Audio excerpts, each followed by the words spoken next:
안녕하세요, 여러분. 오늘은 선생님이랑 6학년 2학기 사회 2단원 통일한국의 미래와 지구촌의 평화에 대해서 배워보겠습니다. 먼저 우리나라의 일회용 비닐봉지 규제와 해양 쓰레기 해결 방법에 대해서 알아보겠습니다. 우리나라는 원래 일회용 비닐봉지를 독일의 6배, 그리고 핀란드의 100배를 사용했다고 합니다. 그래서 이 문제를 해결하기 위해서 대형 할인점, 제과점, 슈퍼마켓 등에서 일회용 비닐봉지 사용이 아예 금지되었고, 대신에 재사용 종량제 봉투, 장바구니 등을 제공하였습니다.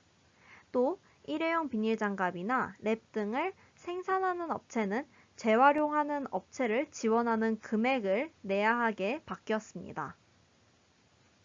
또 전 세계에서는 어떻게 대응하는지 보면 세계 환경의 날을 맞아서 우리나라, 중국, 러시아, 일본의 대표와 연구기관, 그리고 이를 포함한 다양한 기관 등이 모여서 해양 쓰레기 대처 방안을 논의한 바 있습니다. 또 해양 쓰레기를 줄일 수 있는 대책을 논의하고 국제 협력을 강화했습니다. 이제 구체적으로 환경 문제를 해결하기 위한 다양한 노력을 알아보겠습니다. 먼저 개인의 노력입니다. 환경 문제에 관심 있는 사람들이 캠페인을 벌여서 환경 문제를 알리고 해결할 수 있습니다.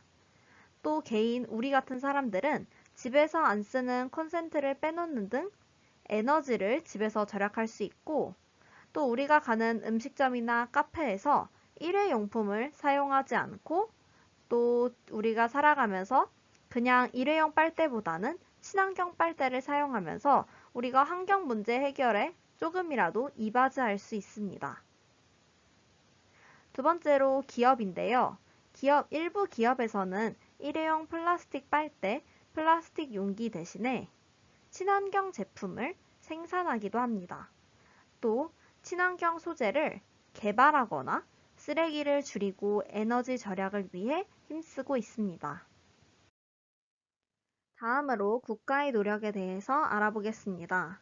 2015년 파리 기후협정에서는 여러 나라의 국가가 지구온난화의 원인이 되는 온실가스를 줄이는 협약에 동의한 적이 있고, 또 정부에서는 환경 문제와 관련하여 정책과 법령을 만들고, 또 기업에서 배출하는 온실가스의 양을 좀 줄이려고 하는 노력을 하고 있습니다.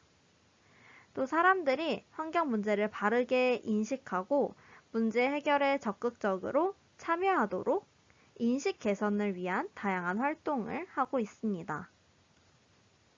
마지막으로 전 세계에서는 어떤 노력을 하는지 살펴볼게요. 세계자연기금은 기후변화 문제의 심각성을 알리고 또 사람들이 같이 해결하기 위해서 참여하는 지구촌 전등 끄기 행사를 매년 개최하고 있습니다.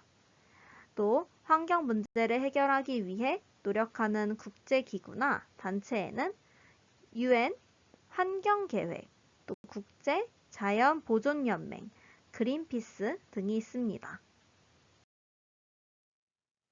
지금부터는 과자 생산 과정에서 나타난 문제점을 살펴보겠습니다. 과자 생산의 문제점은 과자의 재료인 파뮤를 만들기 위해서 열대의 산림과 초원이 파괴되고 있으면서 발생하게 됩니다. 이 산림과 초원의 파괴로 동물들이 살 곳을 잃어서 살아가기 어렵게 되는 문제가 발생했는데요.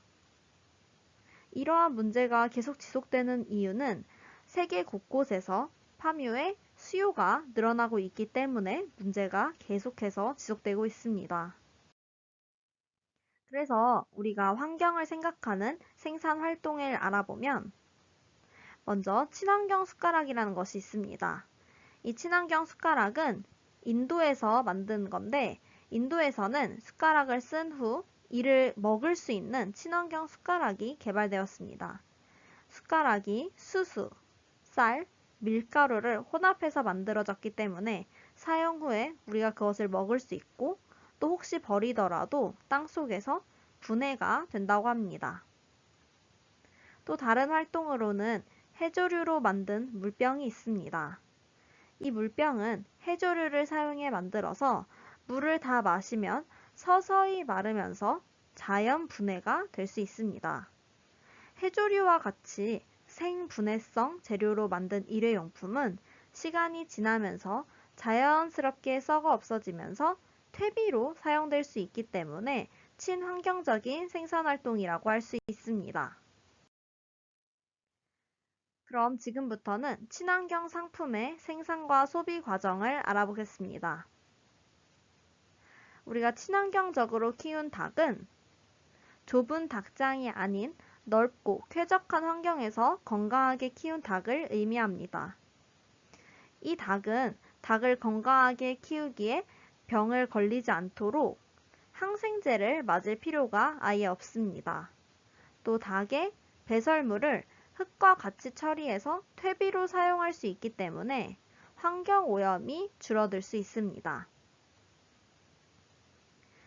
또 우리가 이에 이어서 친환경적인 닭 소비를 생각해보면 친환경적으로 생산된 달걀이나 닭을 더 소비할수록 친환경적으로 생산하는 닭의 수가 증가할 것이라는 걸 알 수 있습니다.